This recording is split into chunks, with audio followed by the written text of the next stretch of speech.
Hi, I'm Hatton90 here. Welcome to my match preview and expected lineup for Newcastle United's last home game of the 2023-24 season against Brighton Hove Albion. Firstly, let's start with the expected formation and lineup for the game. Last week was a bit of a surprise with the 4-4-2. I don't think anyone saw that coming, seeing as we've played 4-3-3 or a variation of pretty much for the whole season. I think we're going to revert back to the 4-3-3. Now we've got a couple of players coming back from injury. Talking of players coming back from injury, one of the other surprises from last weekend is that Nick Pope was back, but was only good enough for the bench. In me, I think that Howe wanted to give him another week of training. Thought that Dubravka maybe deserved one more game. And no offence to Burnley, may have thought that it was an easier game, so just give Dubravka that last game. So as you could probably tell, I'm going for Nick Pope to return back to the team. I think it's primed for him to play the last three games, to play himself into that England Euros squad. I don't think he'll start for England, but I think he should be in the top three if he's fit and ready to play. Now, for one of the hardest decisions to pick a player, to probably the easiest one, we're down to the very bare bones in terms of centre-backs that are fit. And are they centre-backs? They started the season both playing as full-backs, but the centre-back partnership will most probably be Big Dan Burn and Emil Kraft. Both of them played pretty well against Burnley. I think Dan Burn is starting to show that he can play at this level, and that left back just really isn't his position. So he'll carry on in centre back. Now, either side of those two, I've gone for the two young fullbacks to continue. There's rumours that Kieran Trippier is nearing a return, but I don't see him being thrown back into this game. Maybe a couple of minutes off the bench today for maybe a start in midweek. But I'm going for Lewis Hall and Tino Livramento to carry on their fine form and get those fullbacks. Could either of them be in those fullback positions for England? Who knows? Now, as I said, we've got a few people coming back from injury, especially in the midfield zone. And I think that should see us go back to the three at the back. The holding number 6 of that will be the first name on the team sheet as far as I'm concerned, and that's Bruno Guimaraes. No longer has that suspension hanging over his head. He can now play, and I think we've seen him back to his normal self in the last few weeks since that has kind of been lifted off him. Now, either side of him, to his left, we're probably going to see Sean Longstaff. He does most of the donkey work in that middle for Bruno. And whether you think he's Premier League standard or not, he's pretty much what we got left in that position. So he will slot in there.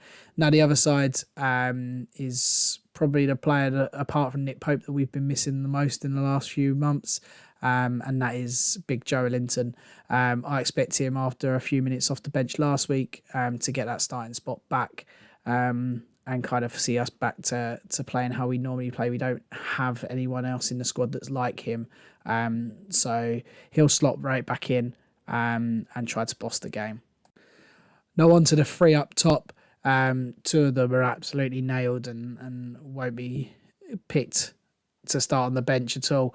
One of them is out on the left, Anthony Gordon, who I think is so far our player of the season. And hopefully he continues that fine form and finds himself on that plane for England in the summer. So yeah, Gordon out on the left.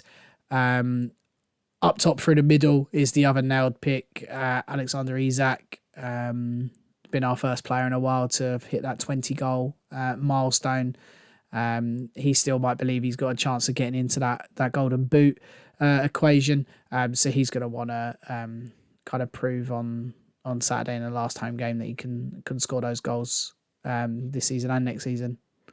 On the right is the iffy pick, Miggy Almiron, back from injury. Jacob Murphy been playing well. Harvey Barnes on paper, I think the better player. But I think so far this season he's really performed his best coming off the bench, and I think Eddie Howe has noticed that and has taken him out of the lineup for that.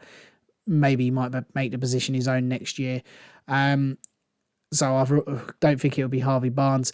I think because of his recent good performances, I think Eddie Howe will go with Jacob Murphy and possibly bring Miggy Almiron off the bench for the last half an hour to use his running. But yeah, I think Jacob Murphy deserves to keep that spot in the lineup. So there's my predicted lineup in full. Please let me know in the comments if you think I've got anything glaringly wrong. I think that's there or thereabouts the team that's going to be put out. Probably the right wing and goalkeeper positions is probably the only places I think there could be other names in there. But I think Hal's going to want to go with our strongest / most informed team at the moment, just to try and nail down that 6th place and put that pressure on Spurs in 5th. Now, in terms of the game, Brighton haven't been in very good form, but they are our bogey team. So I do think it will be quite difficult. I think last home game might help us with the fans roaring us on. So I'm going to go for a bold 2-1 prediction. I think both goals will come from Isak. Hopefully I'm wrong and we can keep that clean sheet, but I just don't see us keeping a clean sheet at any point at the moment. But yeah, don't forget to like, subscribe, share this around so I can help as many people as possible with their lineups in both the So Rare and Fantasy Premier League community. Cheers, guys. Have a good one.